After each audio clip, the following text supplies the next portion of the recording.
हाँ कर रहे हैं। मतलब पिछले क्लास में क्या है, विभेदीकरण क्या होता है, प्राथमिक विभेदक उत्तक का निर्माण, द्वितीय विभेदक उत्तक का निर्माण, ये सब बता दिए थे। तो और विभेदक उत्तक ये भी बता दिए। तो अभी बढ़ते हैं अस्थायी उत्तक क्या होता है। तो अस्थायी उत्तक अभी आगे बढ़ते हैं।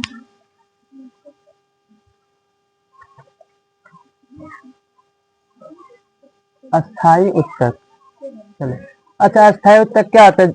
वैसे उत्तक जिसमें विभाजन करने की क्षमता नहीं है उसको क्या बोलते हैं? अस्थायी। अच्छा, अस्थायी उत्तक का निर्माण किससे होता है? विभेदक उत्तक से ही। चलो वो समझाते। पहले मान लीजिए क्या है, कोशिका। हाँ कोशिका ही है, सही है। चलो ये मान लो क्या है, विभेदक उत्तक है। अब ये विभाजन करके 2 से क्या बना? 4। फिर 4 से 8 बना ना। ऐसे करके इसमें मान लो पहले ये क्या था, इतना विभेदक। अब ये विभाजन, यानी विभेदक क्या था, जिसमें विभाजन करने की क्षमता हो। विभाजन करके अपने संख्या में वृद्धि कर रहे हैं ना। अब इसमें जो विभाजन के, इसमें कुछ उत्तक है, निश्चित नहीं है कि ये जो कुछ उत्तक क्या है जिसमें विभाजन करने की क्षमता नहीं है। यानी मान लो यहाँ से यहाँ तक ये जो उत्तक है ना, इसमें विभाजन करने के लिए अब ये आगे विभाजन नहीं कर सकता है, तो ये क्या कहलाएगा? चलो। और ये पूरा ये है विभेदक, लेकिन अब इसमें क्षमता क्या है, विभेदक, यानी ये विभाजन नहीं कर पाएगा। जब ये विभाजन नहीं कर पाएगा, कोई निश्चित आकार लेगा। यानी किसी भी उत्तक संरचना भी, उसका संरचना किस आधार पर होता है? उसके कार्य के अनुसार उसका आकार बनता है। तो अब इस उत्तक का क्या कार्य करना, उसके अनुसार इसका क्या होगा, संरचना चेंज हो सकता है। पहले क्या वृत्ताकार न था, ऐसा बन सकता है, ऐसा बन सकता है, यानी कोई भी आकार एक निश्चित आकार ले सकते हैं, इसका जो कार्य होगा। यानी विभेदक उत्तक में जब विभाजन करने की क्षमता हो खत्म हो जाते हैं, तो क्या करता है, एक कार्य के अनुसार एक निश्चित आकार लेने की प्रक्रिया क्या कहलाता है? अस्थायी उत्तक। कार्य के अनुसार ये क्या करता है, एक अस्थायी, मतलब कोई एक निश्चित आकार लेता है और उसके अनुसार ये क्या करता है, कार्य करता है। तो इसको क्या बोलते हैं, इसे उत्तक को? यानी अगर सीधा बोलो सामान्य रूप से जिसमें विभाजन करने की क्षमता नहीं, उससे क्या बोलते हैं? अस्थायी उत्तक। ये किससे निर्माण होता है? उसी को जनन उत्तक भी बोलते हो, मेरिस्टेम उत्तक भी बोलते हो, विभेदक उत्तक को। अब ये हो गया अस्थायी उत्तक। तो अस्थायी उत्तक का निर्माण होता है ना कि जब ये, अच्छा ये एक बोल सकते हो कि विभेदक उत्तक विभेदीकरण करके अस्थायी उत्तक का निर्माण करता है। यानी अस्थायी उत्तक का निर्माण विभेदक उत्तक के विभेदीकरण से होता है। अब विभेदीकरण क्या होता है ये सब समझा चुके हैं पहले, ठीक। अब हर पहले फिर बताइए। नहीं, विभेदक उत्तक, विभेदक उत्तक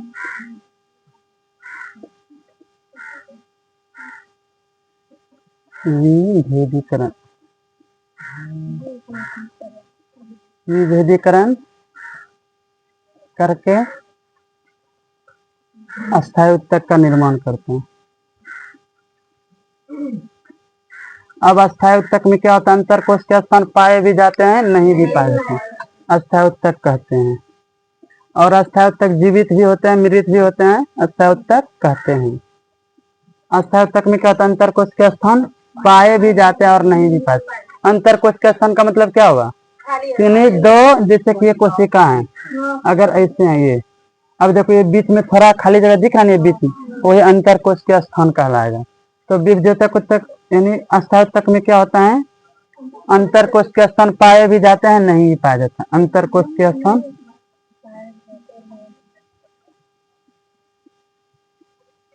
कोशिकीय स्थान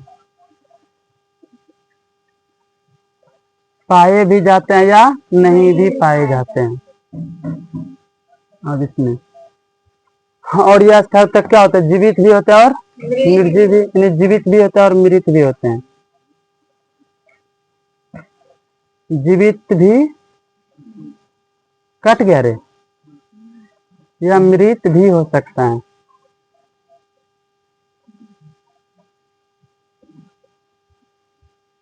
समझ में आ गया ना। चलो, अस्थायी उत्तक कितना, अब अस्थायी उत्तक का जब प्रकार जाना, अच्छा जब अस्थायी उत्तक जैसे पेरेंट के मुझे सब इसका प्रकार जानोगे तो, और उसमें अगर कुछ एक्स्ट्रा बात है तो उसको इसमें नहीं जोड़ सकते हो, जोड़ सकते हो ना। डेविड, ये क्या हो सकता है, जीवित भी या मृत भी। तो अस्थायी उत्तक कितने प्रकार के होते हैं, अस्थायी उत्तक, अस्थायी उत्तक कितने प्रकार के होते हैं, 2 प्रकार। एक सरल अस्थायी उत्तक चलो इसको मिटाएं पहले। मिटा नहीं तो रुको अभी। एक सरल, रुको,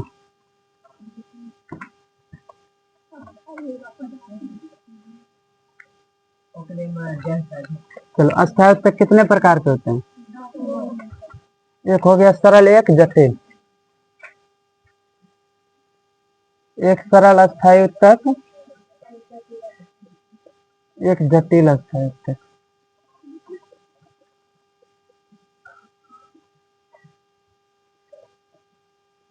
जटिल अस्थायी उत्तक। अब सरल अस्थायी उत्तक क्या होता है और जटिल अस्थायी उत्तक क्या होता है? यानी पहले उत्तक किसको कहते हैं? अगर 9th के बेसिस पे जाए तो उत्तक कहते हैं जिसको समान उत्पत्ति तथा समान कार्य को संपादित करने वाले।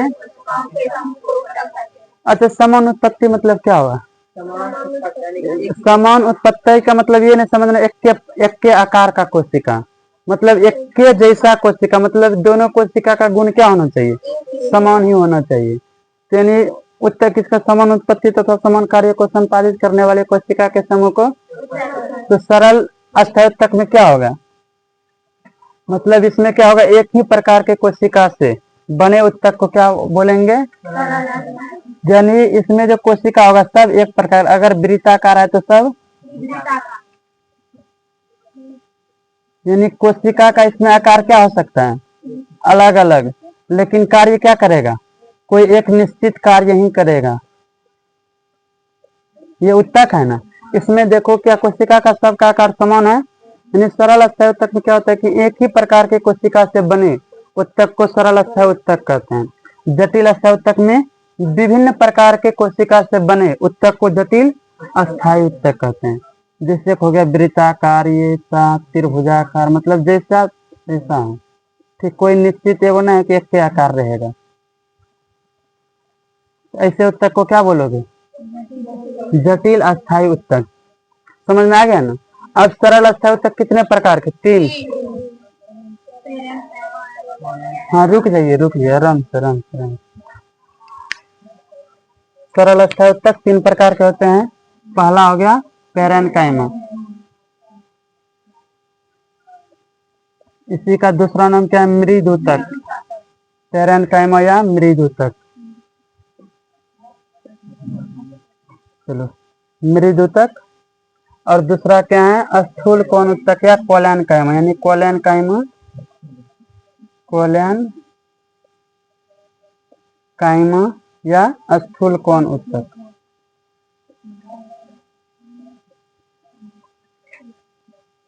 समझ में आ रहा है ना। और तीसरा क्या है? Sclerenchyma, sclerenchyma. इसका दूसरा नाम क्या है? दृढ़ उत्तक, दृढ़ उत्तक या लिग्निफाइड उत्तक भी बोलते हैं।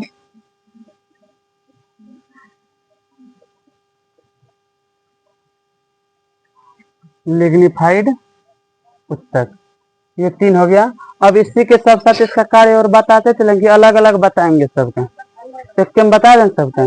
चलो, पैरेन्काइमा इसका नाम मृद उत्तक, कोलेनकाइमा या स्थूल कोण उत्तक, स्क्लेरेनकाइमा या दृढ़ उत्तक, या इसी का नाम क्या है? लिग्निफाइड उत्तक। अब इसमें जो पैरेन्काइमा क्या होता है? जीवित होते हैं। इनको लग रहा है सब अलग अलग लिखना ही पड़ेगा, ठीक। यही अगर जो अभी तुमको एक साथ बताएंगे ना वो ज्यादा याद रहेगा, फिर अलग अलग करके लिखेंगे वो तुम फिर उसको आदो करेगा अलग अलग तरीके से, इसलिए साथे बताते हैं। चलो, पैरेन्काइमा क्या होता है? जीवित उत्तक होते हैं, यानी इसकी कोशिका क्या होते हैं? जीवित। पैरेन्काइमा उत्तक की कोशिका जीवित होते हैं, जीवित कोशिका। और इसकी कोशिका भित्ति क्या होता है? पतली होती है। कोशिका भित्ति पतली होते हैं। और इसकी कोशिका भित्ति किससे बना होता है? सेल्यूलोज, हेमीसेल्यूलोज और पेक्टिन। और अगर पूछा जाए तुम्हारा कि सबसे अधिक कार्बनिक पदार्थ जो पाया जाता है वो कौन सा होता है, यानी इस तीनों में जो इसका कोशिका हेमीसेल्यूलोज, सेल्यूलोज, सेल्यूलोज सबसे अधिक पाया जाने वाला क्या है? कार्बनिक पदार्थ है। अच्छा, सबसे अगर पूरे विश्व में माना सबसे अधिक क्या पाया जाता है? मुख्य रूप से पेड़ पौधा, पेड़ पौधा। तो पेड़ पौधा में क्या उसका जो कोशिका भित्ति सेल्यूलोज से ही बना होता है, इसलिए सबसे अधिक क्या पाया जाता है, यानी मान लो कि विश्व में या कहीं पर अगर सिंपल पूछा जाए सबसे अधिक कौन सा कार्बनिक पदार्थ पाया जाता है? सेलुलोज। सेलुलोज क्या है? कार्बोहाइड्रेट है ना। चलो, इसका पतली कोशिका भित्ति क्या होता है? जीवित कोशिका, और इसकी कोशिका भित्ति पतली होती है। अंतर कोशिकीय स्थान इसमें पाए जाते हैं। अंतर कोशिकीय स्थान, हमको लग रहा है अलग लिखना पड़ेगा, अभी बहुत पॉइंट है इसमें। फिर हमको क्या, तुमने जाना। अंतर कोशिकीय स्थान पाए जाते हैं। इसमें क्या था? अंतर कोशिका, अगर ये जीवित, अगर कोई भी कोशिका जीवित है उसका मतलब उसमें जीव द्रव तो पाया जाएगा। जब जीव द्रव पाया जाएगा तो इसका मतलब इसमें केंद्रक, कोशिका, कोशिकांग, कोशिका द्रव ये सब पाया जाएगा। यानी इसमें कोशिका द्रव, जीव द्रव, कोशिकांग, केंद्रक ये सब पाया जाएगा ना। यानी जीव द्रव, अगर जीव द्रव लिख दिए सब आ गया। जीव द्रव इसमें क्या होते हैं? पाए जाते हैं। जीव द्रव, कोई भी जीव जीवित है किसके कारण? जीव द्रव के ही कारण। इतना हो गया ना। और इसमें जो पेरेन्काइम होता है, पेरेन्काइम हो जाता है अंतर कोशिकीय स्थान होता है ना। अब अंतर कोशिकीय स्थान, पेरेन्काइम क्या होता है? अंतर कोशिकीय स्थान गैस के विनिमय में सहायक होते हैं। यानी इसका ये अंतर कोशिकीय स्थान है, ये देखो ये है ना, ये क्या सरल अस्थायी तक में, यानी अस्थायी तक में क्या होता है? अंतर कोशिकीय स्थान पाए भी जाते हैं, नहीं भी पाते। वही सरल अवस्था तक के प्रकार पेरेन्काइम, इसमें क्या होता है? अंतर कोशिकीय स्थान पाए जाते हैं। अंतर कोशिकीय स्थान के माध्यम से क्या होता है? इसमें गैसों का आदान प्रदान होता है। क्या होता है? गैसों का आदान प्रदान। गैसों का आदान प्रदान, वही वारे गैसों का विनिमय या गैसों का आदान प्रदान। इतना है, समझ में आ गया ना? इतना पॉइंट हो गया, बहुत है। अब इसमें आगे क्या रहता है? पेरेन्काइमा तुम्हारा, हाँ ठीक है। ये जीवित पतली कोशिका भित्ति, कोशिका भित्ति किससे बना होता है? सेलुलोज, हेमिसेलुलोज और पेक्टिन। इसमें अंतर कोशिकीय स्थान पाए जाते हैं। अगर ये जीवित है तो जीव द्रव पाया जाएगा। जब जीव द्रव पाया जाएगा तो इसका मतलब इसमें कोशिका, कोशिका द्रव, कोशिका झिल्ली, कोशिका, ये सब क्या होगा? इसमें पाए जाएंगे। और इसका जो अंतर कोशिकीय स्थान तो किसमें सहायक होता है? गैसों के आदान प्रदान। और ये पाए कहाँ जाते हैं? नए पेड़ पौधे में, नए पेड़ पौधे, टहनी, पत्ती, इस सब में। और उसमें मुख्य रूप से किस में? एपिडर्मिस एवं कॉर्टेक्स में। एपिडर्मिस क्या है? परत है ना एक, एपिडर्मिस, एपिडर्मिस व कॉर्टेक्स में।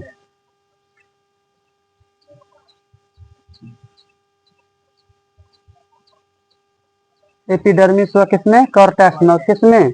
नए पेड़ पर नए पत्ती, टहनी के जो एपिडर्मिस व कॉर्टेक्स होगा उसमें पाया जाएगा। चलो अब कौन आता है? कोलेनकाइमा।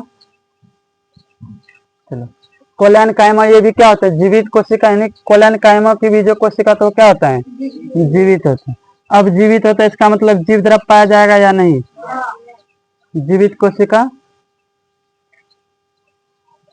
जब जब जब जीव द्रव पाया जाएगा इसका मतलब इसमें भी कोशिकांग, कोशिका द्रव, केंद्र के सब पाए जाएंगे। यानी जीव द्रव पाए जाएंगे, जीव द्रव पाए। लेकिन इसमें अंतर कोशिकीय स्थान नहीं पाए जाते हैं। पाए भी जाते हैं तो बहुत कम।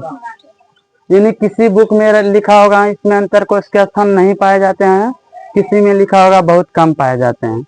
इसलिए दोनों याद रखो, पाए जाते हैं तो बहुत कम, या तो नहीं पाए जाते हैं।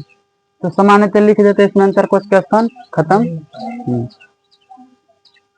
इसमें अंतर कोशिकीय स्थान क्या होते हैं? नहीं पाया जाता, या पाए भी जाते हैं तो बहुत कम। ठीक है, अंतर कोशिकीय स्थान। और ये कहते हैं कोलेनकाइमा क्या करता है? पेड़ पौधे को जो लचीलापन प्रदान करता है वो कौन? कोलेनकाइमा है। कोलेन यानी कोलेनकाइमा क्या करता है? पेड़ पौधे के भाग को जैसे क्या करती है? लचीला प्रदान। ये तुम्हारा ऑब्जेक्टिव बनता है ये, कि मतलब पेड़ पौधे को लचीला प्रदान कौन करता है या कौन बनाता है? कौन? कोलेनकाइमा या स्थूल कौन उत्तक? लचीला प्रदान। ये लचीला किसके कारण कोई भी पेड़ पौधा था? कोलेनकाइमा के कारण। अब ये कहाँ पाए जाते हैं? ये एपिडर्मिस के नीचे, कॉर्टेक्स में, एपिडर्मिस के नीचे।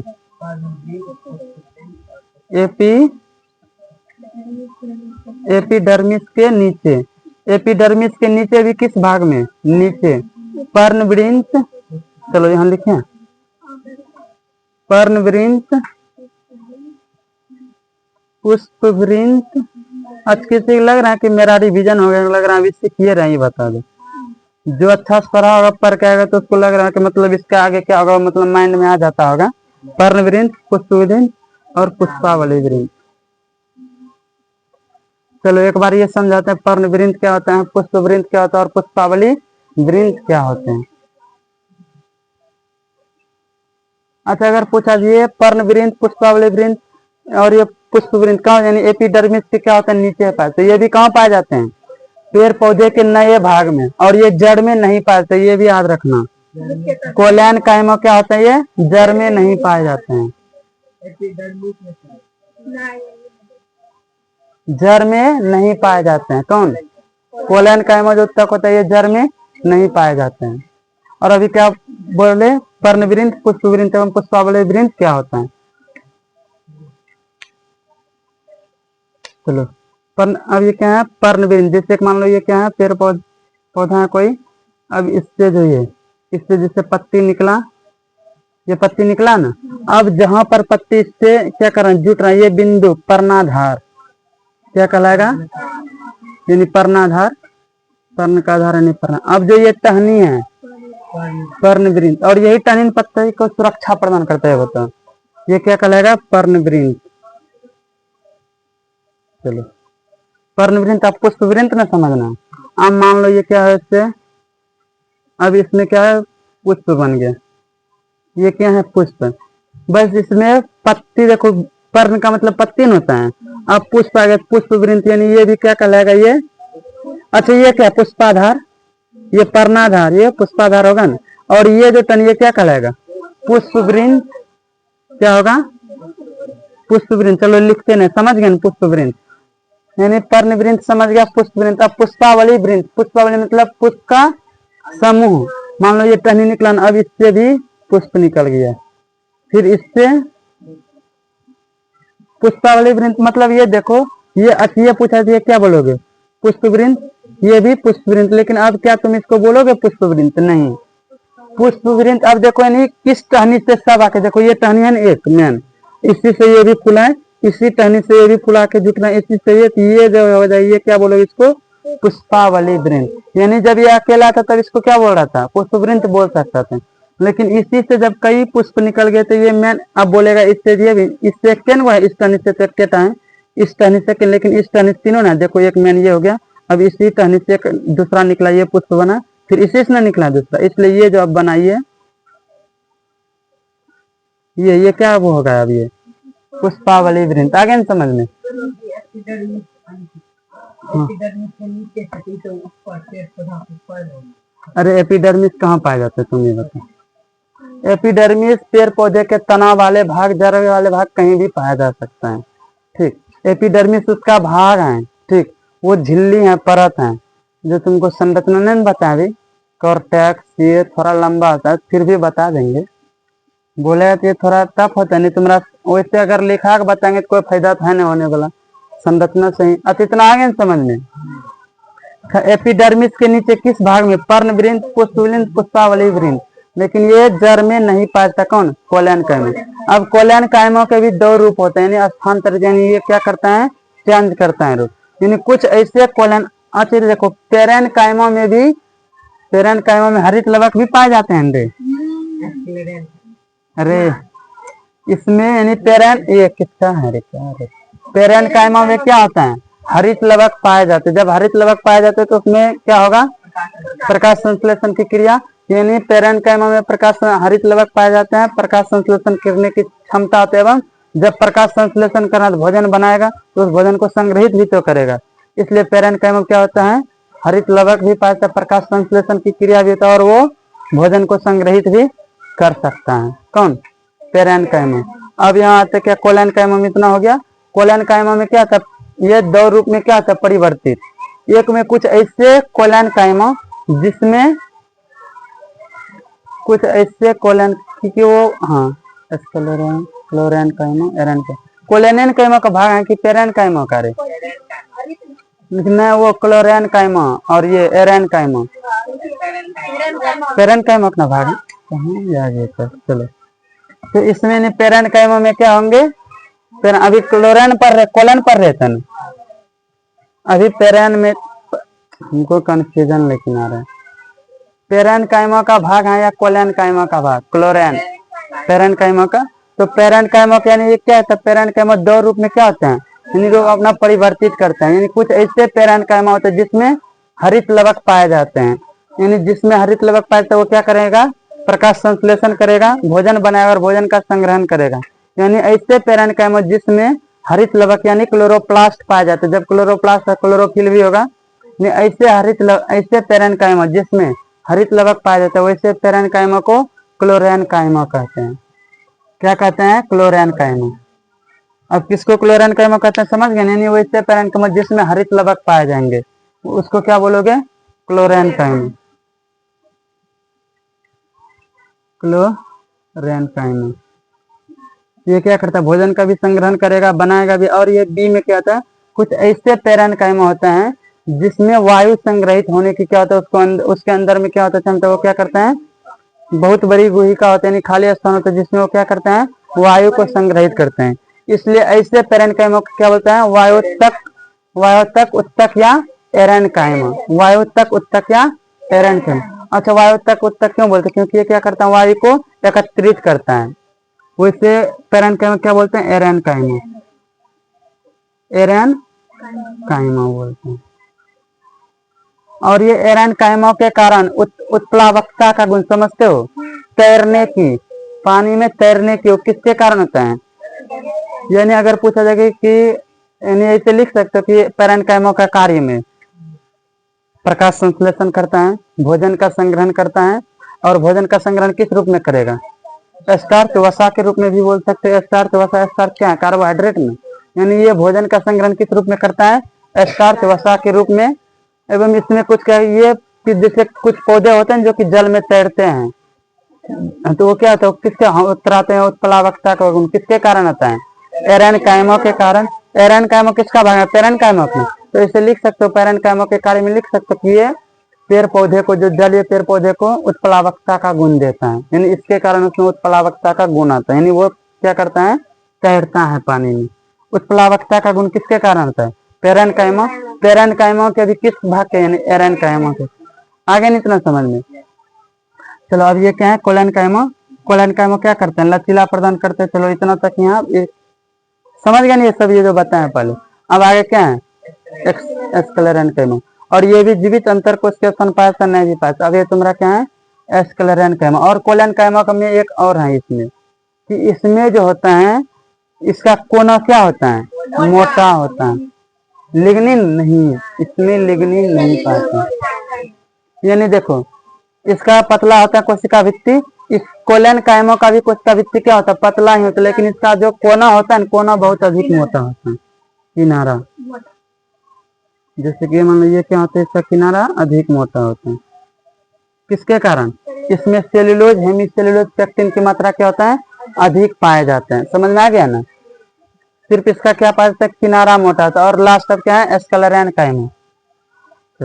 एस्क्लेरेन्काइमा क्या है, जीवित उत्तक है या मृत, यानी एस्क्लेरेन्काइमा की जो कोशिका तो वो क्या होता है, मृत होते हैं। क्या होता है वो, मृत। दिख रहा है अंडे, मार्करों का मृत होते हैं, और इसमें अंतर कोशिकीय स्थान नहीं पाए जाते हैं। इसमें तो थोड़ा पाए जाते, लेकिन इसमें डायरेक्ट क्या नहीं ही पाए जाते हैं। कट गया कि रे, अंतर कोशिकीय स्थान इसमें नहीं पाया जाएगा। अगर जब ये मृत होता है फिर तो, यानी अगर मृत होने के कारण इसमें जीव द्रव नहीं पाया जाएगा, जीव द्रव नहीं पाया जाएगा, क्या रसधानी होगा, जीव द्रव गुहिका यानी अभिरोधन, यानी जीव द्रव नहीं पाया, इसका मतलब इसमें क्या नहीं होगा, कोशिकांग नहीं होगा, कोशिका झिल्ली नहीं होगा, और ये केंद्रक भी नहीं होगा, और ये इसमें रसधानी भी नहीं होगा। ये पूछा भी जाता है, तो इस दोनों में रसधानी होगा या नहीं, इस दोनों में होगा, लेकिन इसमें रसधानी नहीं होगा। अब ये क्या होता है, जीव द्रव इसमें नहीं पाए जाते हैं, और इसमें क्या होता है, एक बड़ी गुहिका पाए जाते हैं। इसमें क्या पाते हैं, एक बड़ी गुहिका।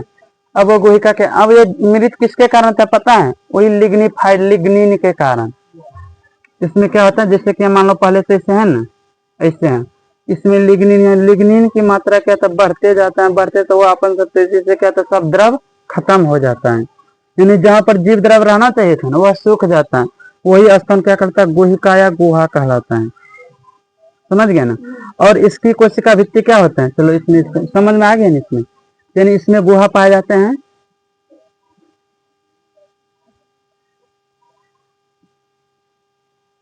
गुहिका इसमें क्या होता है, गुहिका या गुहा इसमें क्या होता है, पाए जाते हैं। और इसका क्या था, कोशिका भित्ति, यानी इसकी जो कोशिका होता है क्या होता है, कोलन का था सिर्फ क्या, किनारे पर मोटा, लेकिन इसका सभी जगह क्या था, कोशिका भित्ति, चलो सिर्फ लिख सकते कोशिका भित्ति। इसकी कोशिका भित्ति क्या होता है, मोटा।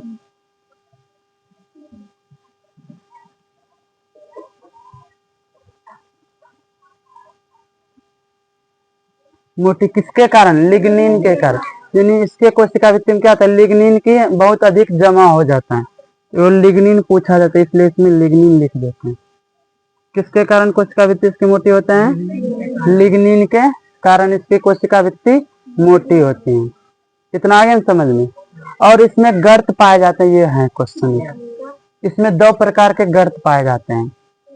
अब वो गर्त क्या होता है, चलो जैसे ये कोशिका है ना, ये है ये उत्तक है,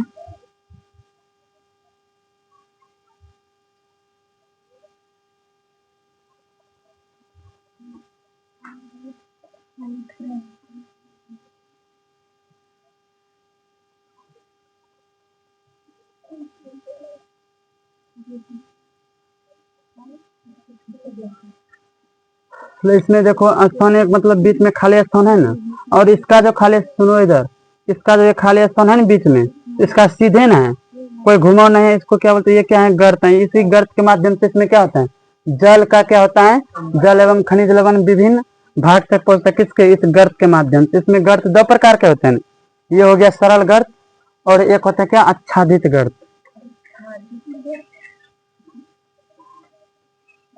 उसमें क्या होता है गर्त, यानी इसमें सीधा सरल था ना, लेकिन इसका क्या होता है, सरल नहीं होता, थोड़ा क्या होता है, घुमावदार होता है। इसमें देखो डायरेक्ट ये यहाँ तक सर जाएगा, इसमें डायरेक्ट सरल था सीधा, इसमें डायरेक्ट क्या होता है, सरल नहीं, तो उसको क्या बोलते हैं, आच्छादित गर्त। हाँ, या कौन सी लिखा है, कौन सी है, नहीं ठीक है, आच्छादित गर्त, एक सरल गर्त, एक, हाँ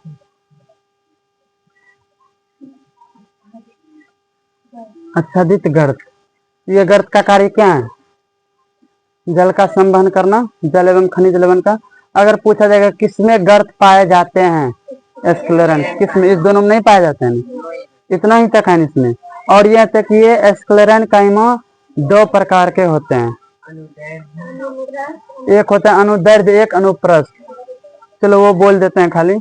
अनुप्रस्थ क्या होता है, अनुप्रस्थ जैसे कि मान लो तुम ये जैसे तुम्हारा हो गया अमरूद, अमरूद हो गया, और ये तुम्हारा नाशपाती, चाय पत्ती। अच्छा चाय पत्ती जो वो तुम चाय में जो देते हो पत्ती, वो क्या होता है, पत्ती या दाना है, वो पत्ती है, दाना नहीं, मतलब बीज नहीं, वो क्या है, पत्ती है। यानी चाय पत्ती का जो पत्ती है वो हो गया। और तुम्हारा अमरूद में जो बीज होते हैं गुदेदार भाग में, वो एगो नाशपाती, उसमें जो बीज होते हैं, किसका उदाहरण है, अनुप्रस्थ एस्क्लेरन कायमा का, जो क्या होता है, कठोर। यानी एस्क्लेरन कायमा पेड़ पौधे क्या करता है, कठोरता प्रदान करता है, कठोरता प्रदान करते हैं। यानी तुम्हारा ये अनुप्रस्थ, दो प्रकार के एस्क्लेरन कायमा होता है, एस्क्लेरन कायमा तक एक हो गया अनुप्रस्थ, एक अनुदैर्ध्य। अनुप्रस्थ का आकार क्या होगा, गोलाकार, अंडाकार, ऐसा होगा। जैसे उदाहरण में क्या हो गया, अमरूद में जो बीज होते हैं, नाशपाती में वो चाय पत्ती, ये सब तुम्हारा किसका उदाहरण हो जाएगा, अनुप्रस्थ। हाँ पपीता में भी हो सकते हैं, पपीता का उतना कठोर नहीं होता है, लेकिन हाँ पपीता, लेकिन मुख्य रूप से याद रखो चाय पत्ती, नाशपाती, अमरूद, ये सब किसका है, अनुप्रस्थ का। और वो नारियल का जो रेशा वाला भाग, जिससे नारियल फाड़ते हो रेशा वाला भाग मिलता है ना, वो जो रेशा वो क्या होता है, अनुदैर्ध्य ना, लंबवत होता है ना, तो वो किसका उदाहरण होगा, अनुदैर्ध्य। यानी अनुदैर्ध्य किसका, अनुदैर्ध्य एस्क्लेरन कायमा, उसी को क्या बोलता है, रेशे या तंतु भी बोला जाता है। यानी इसका नाम क्या, देखो एक अनुप्रस्थ हो गया ना, चल भी नहीं रहा है। अनुप्रस्थ या इसी में क्या होगा, दृढ़ या स्क्लेराइड, दृढ़ या अनुप्रस्थ, दृढ़ या, अच्छा बोल देते हैं, लिखना लिखेगा लिख लो। ये जैसे कि ये अमृत समय जो बीज पाते हैं वो किसका उदाहरण, एस्क्लेरन कायमों का, किस एस्क्लेरन कायमों का, अनुप्रस्थ या उसी को बोलते हैं एस्क्लेराइड या अनुप्रस्थ एस्क्लेराइड या ये दृढ़, समझ में आ गया ना, यानी दृढ़ एस्क्लेरन कायमों या अनुप्रस्थ एस्क्लेरन कायमों या नहीं, एक और अभी जो बोल एस्क्लेराइड वो हो गया। अब वो तो तुम्हारा रेशा वाला भाग, रेशा या फाइबर तंतु केन, रेशा बोले या तंतु बोले, इसी को इंग्लिश में फाइबर बोलते हैं, या अनुदैर्ध्य बोले वो किसका हो जाएगा, यानी लंबवत, जिसके दोनों भाग क्या होंगे, नुकीले होंगे, वो कौन सा आएगा उदाहरण में, ये नारियल का जो रेशा वाला भाग है वो किसका उदाहरण होगा। अच्छा, एस्क्लेरन कायमा सबसे अधिक किसमें पाया जाता है, पटवा नामक पौधे में सबसे अधिक पाया जाता है। तो यहाँ इसको खत्म करते हैं, हो गया ना। अब इसका भी प्रकार, अब तुम्हारा ये क्या जटिल था तक, रहने दो रहने दो रहने दो, रोक दो बस, काट नहीं देना, नहीं हो रहा है। चलो, एस्क्लेरन कायमा यहाँ तक हो गया ना, गर्त समझ में आ गया। और ये कार्य क्या करता है, पेड़ पौधे को दृढ़ता एवं मजबूती प्रदान करता है। और कहीं पे लिखा होगा ये क्या करता है, लचीला, लेकिन ये लचीला प्रदान ये नहीं करता, कौन करता है, कोलन कायमा करता है। ठीक, ये क्या करता है, दृढ़ता एवं मजबूती प्रदान करता है, एवं यांत्रिक सहारा भी ना, यांत्रिक सहारा मुख्य रूप से कोलन कायमा भी देते हैं।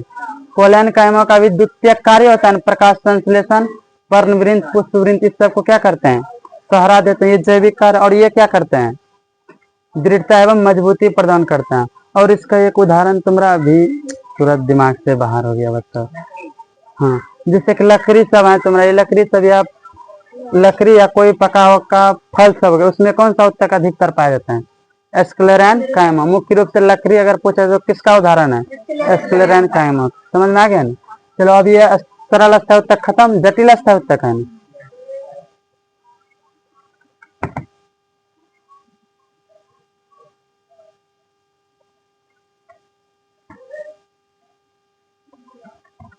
चलो, क्या आप जटिल अस्थायी उत्तक, जटिल अस्थायी उत्तक का दूसरा नाम क्या है, संवहन उत्तक भी बोलते हैं इसको, जटिल अस्थायी उत्तक या संवहन उत्तक। थोड़ा रोकेगा प्रिंस, रोको तो मार्कर। चलो चलो, जटिल अस्थायी उत्तक का दूसरा नाम क्या है, संवहन उत्तक, संवहन उत्तक। चलो, अब संवहन उत्तक के भी कितने प्रकार होते हैं, दो प्रकार। पहला क्या, जाइलम,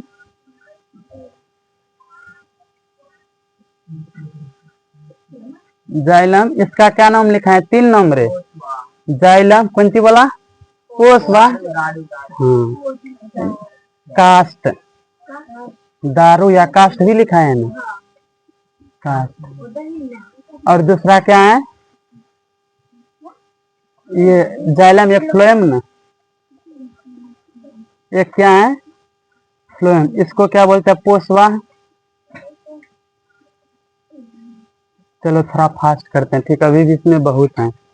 जाइलम, फ्लोएम, पोसवा। अब देखो, जाइलम का कार्य क्या होता है, ये जल का वहन करता है, जल का परिवहन, संवहन या वहन कौन करते हैं, जाइलम। और चलो ये भी लिखते हैं, जाइलम ये क्या करता है, जल का वहन, जल का परिवहन, जल का, अच्छा किस दिशा में परिवहन करता है, नीचे से ऊपर, क्या, हाँ, एक दिशीय, नीचे से ऊपर को बोल सकते हैं, गुरुत्वाकर्षण के विपरीत दिशा में ये जल का परिवहन करता है, किस दिशा में, गुरुत्वाकर्षण के विपरीत दिशा में, परिवहन गुरुत्वाकर्षण के, नहीं बोल सकते हो क्या, गुरुत्वाकर्षण के विपरीत दिशा में जल का परिवहन करता है। और ये अगर तुम्हारे ऑब्जेक्टिव में इससे पूछा जाता है, जल का परिवहन, जाइलम जल का परिवहन करता है, एक दिशीय, बहुदिशीय, नीचे से ऊपर, सभी क्या बोलोगे, अगर एक दिशा ये भी सही है, नीचे से ऊपर ये भी सही, लेकिन एक में मारना तो मैन कौन दिख रहा है, नीचे से, एक दिशीय ठीक है, लेकिन एक दिशा मतलब ऊपर, मैन क्या नीचे से ऊपर, अगर वो ऑप्शन ना रहे तो फिर एक दिशा में मारना, फिर रहे जल का परिवहन गुरुत्वाकर्षण के विपरीत दिशा, ये भी सही है, समझ में आ गया ना, गुरुत्वाकर्षण के विपरीत दिशा, विपरीत दिशा में करता है। अब इसका प्रकार जानते हैं, उसके बाद प्रकार को बताते हैं ये क्या होता है सब। चलो, ये इसका मुख्य कार्य क्या है, जल का परिवहन करना, किसमें, गुरुत्वाकर्षण के विपरीत दिशा में। अब जाइलम भी कितने प्रकार के होते हैं, 4 प्रकार के। क्या प्रकार के होते हैं, 4 प्रकार के। एक वाहिनी का, हाँ देखो, जाइलम कितने मुख्य रूप से 2 प्रकार के होता है, पहले वो बता दो। चलो, जाइलम कितने प्रकार के होते हैं, 2 प्रकार के, एक प्राथमिक एक द्वितीयक। प्राथमिक भी 2 प्रकार के होते हैं। जाइलम कितने प्रकार के, 2 प्रकार के, एक प्राथमिक एक द्वितीयक। प्राथमिक जाइलम, प्राथमिक जाइलम भी कितने प्रकार के होते हैं, एक होता है प्रोटोजाइलम, एक होता है मेटाजाइलम। एक होता है क्या, प्रोटोजाइलम, इसको क्या बोलते हैं हिंदी में, आदि दारू।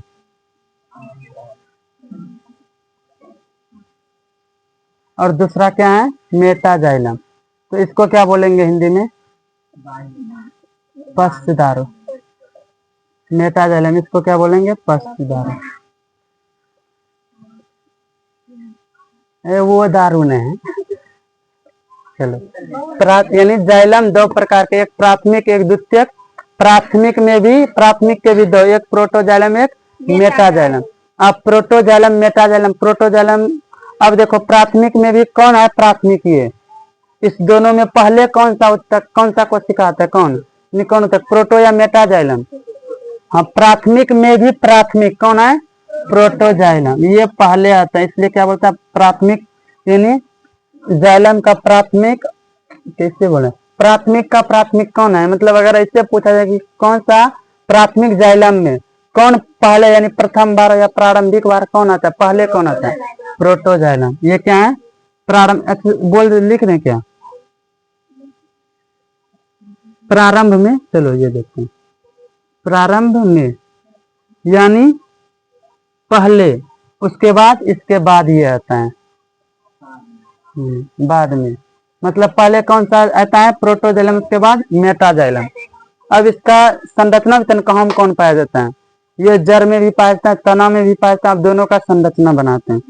अच्छा, क्या अगर ये है ऐसे, ऐसे है ना, अगर मान लो ये तना है, ऐसे है ना, ये तना या कोई पौधे हैं, मान लो ये तुम्हारा जड़ है, ये क्या है, तना, ऊपरी भाग। अगर इसको हम ऐसे करके काट दें और आगे, चलो ये ऐसे है ना, उधर से देख रहे हो लंबा दिख रहा है, ऐसे देखोगे क्या दिख रहा है, ऊपर वाला भाग वृत्ताकार। अगर यानी इतना काट के हटा ले, तुमको उधर से देखो क्या वृत्ताकार दिखेगा, दिखेगा। चलो यहाँ तना लिखते हैं, पहले किसका, तना का, पहले किसका लिखते हैं, तना का, ब्लू से ही, ठीक है, पहले लिखते हैं तना का। चलो, तना का ये क्या है, जाइलम है, और उसमें क्या प्राथमिक, ये क्या केंद्र होगा ना, ये केंद्र है, और इसमें ये है, थोड़ा बड़ा बनाना पड़ेगा सब ठीक रहे।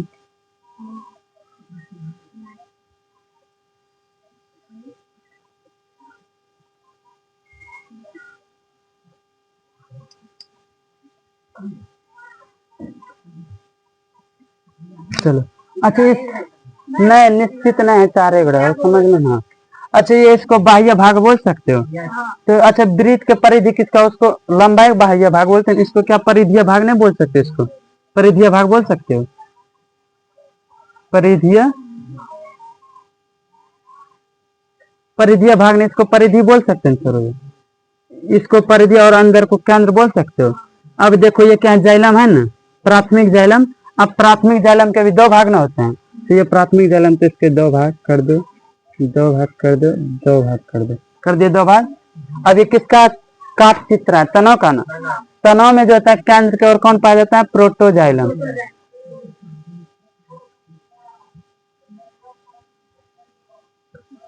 चलो, ये क्या है, ये चलो ऐसे देखते हैं तब अच्छा समझ में आएगा, ये क्या है, प्रोटोजाइलम, प्रोटोजाइलम क्या क्या इससे देंगे, थोड़ा कंफ्यूजन हो जाएगा, ठीक, ऐसा लिख दो, समझ रहे, ये कलाब लावा क्या होगा, प्रोटोजाइलम। फिर ये जो सफेद वाला भाग इसी में है वो क्या होगा, मेटाजाइलम। चलो अब तुम ये बता दो कि केंद्र के ओर कौन सा भाग है। अगर पूछे तनाव में, तनाव के कार्यक्षेत्र में जो तनाव में होता है प्राथमिक यानी कि केंद्र के ओर यानी केंद्रीय भाग कौन है, प्रोटोजाइलम या मेटाजाइलम। देखो ये केंद्र है ना, केंद्र के ओर यही भाग है ना, तो ये क्या है, प्रोटोजाइलम है ना, और परिधीय भाग मेटाजाइलम। इस दोनों से जो बनता है इसको क्या बोलते हो, मध्यादिक दारू। मध्यादिक दारू, मध्यादि मध्यादि दारुक, मध्यादि दारुक। समझ में आ गया ना। अब मध्यादि दारुक अब हो गया तुम्हारा किसमें, तनाव। तनाव हो गया ना जर। अब जर में, जर में इसके जस्ट क्या होगा, उल्टा यानी विपरीत जो भी हो। चलो अब ये देखो कौन सा भाग सफेद वाला, ये नहीं समझना कि सफेदे होगा इसका भाग। चलो ये है। तो अब ये जो है इसका, इसमें प्रोटोजाइलम केंद्र की ओर, तो अब जर में इसके उल्टा होता है, प्रोटोजाइलम परिधि की ओर। तो इसको क्या करते हैं, यानी दोनों चेंज नहीं करते हैं, इसको वही रहने से काला भाग। चलो काला भाग क्या है, प्रोटोजाइलम में, यानी जर में, जर में जो होता है कि ये तुम्हारा प्रोटोजाइलम परिधि की ओर, परिधीय भाग जर में क्या है, प्रोटोजाइलम है ना। ये लिखना होगा कि नहीं तो तुम तो खत्म कर दोगे। केंद्रीय भाग, ये परिधीय भाग। परिधीय भाग मतलब परिधि की ओर।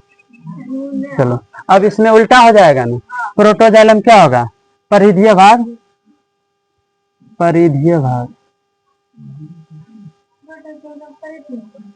जर में, तनाव में प्रोटोजाइलम केंद्रीय भाग यानी केंद्र की ओर होता है, लेकिन ये जर में क्या होता है, इसके उल्टा। परिधीय भाग कौन होते हैं, प्रोटोजाइलम, और ये केंद्रीय भाग, केंद्रीय भाग क्या होता है, मेटाजाइलम। और इसका नाम क्या है, चलो इस दोनों का नाम, इसको क्या बोलता है, बाह्य अधिदारु। यानी इस दोनों, जैसे कि यहाँ देखो प्रोटोजाइलम मेटाजाइलम मिला के, यानी तनाव में जो होता है कि प्राथमिक जाइलम वो क्या है, मध्याधिदारुक, और वो जर में बाह्यधिदारुक, बाह्यधिदारुक या दारू, बाह्यधिदारुक। समझ में आ गया इतना, प्रोटोजाइलम। और इसको इंग्लिश में बोलते हैं, इसको एक्स डार्क, उसको एन डार्क।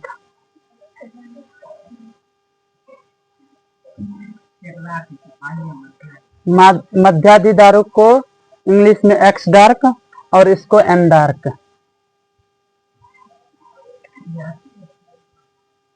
क्या,